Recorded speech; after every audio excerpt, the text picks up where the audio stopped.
Shalom. I'm going to focus on the very, very end of the Pesach Seder.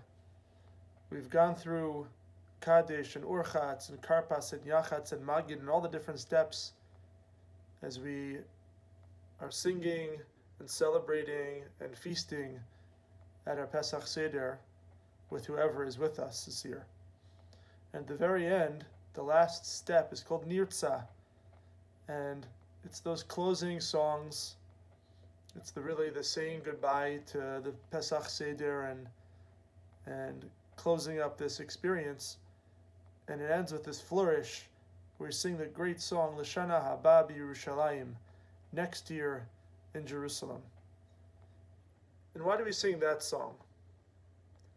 And I think if you look at that song and where it's used elsewhere in our tradition, we can appreciate how important it is and what the Pesach Seder is really supposed to be about. When else do we sing the Shana Haba B'Yerushalayim, next year in Jerusalem? It's a culminating song after we hear that last shofar blast at Tkiyah Gedolah at the very end of Yom Kippur, the Day of Atonement, the holiest day on the calendar, and we blast the shofar and we sound out the shofar, and the fast is just about over, and then we sing L'Shana Haba B'Yerushalayim, next year in Jerusalem. And why do we do it then? And why is it relevant for Passover? And we do it on Yom Kippur, where I think it makes more sense. It's easier to relate to, because after Yom Kippur, after the full day of prayers and fasting and atonement and forgiveness, we're like a new person. We're reborn. We're starting off new and fresh. And life means something else to us now.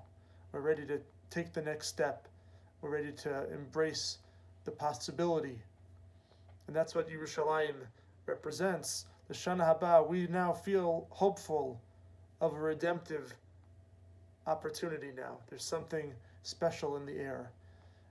And we can now seize this moment, which has been so uplifting and powerful on Yom Kippur night, and we want to we just want to take it and fly. And I think that's the same idea on Pesach night. It's not in synagogue.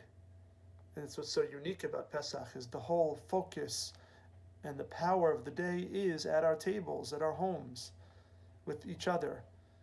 And at the end of the Seder, after a night of singing and thinking about Me'avdut L'Cherut, from slavery to freedom, and the feasting and the 4 cups and the matzah and the maror and everything, it's supposed to be transformative.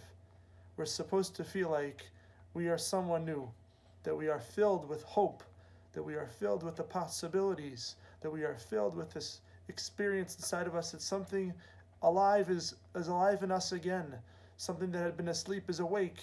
It's late at night, but I'm wide awake and I'm ready to fly. And that's what we sing the very end of the Pesach Seder, the Shana Haba B'Yerushalayim, next year in Jerusalem. I believe it. I believe in my heart that this next year is going to bring peace and brotherhood and compassion and love and kindness and all those good things. And this year in particular, we're praying that we find that hope, we find that place in our hearts, that we believe that the Shana Haba B'Yerushalayim should mean we really believe we can see a new day, can see a new Jerusalem, can see ourselves transported up and up to higher and higher, le'ela u'le'ela, higher and higher, that we can take ourselves to a new place, that we're not going to be stuck in where we are right now, which is a difficult time. And I pray that that's what this Pesach Seder will be. It'll be internally transformative for ourselves, for whoever we're with.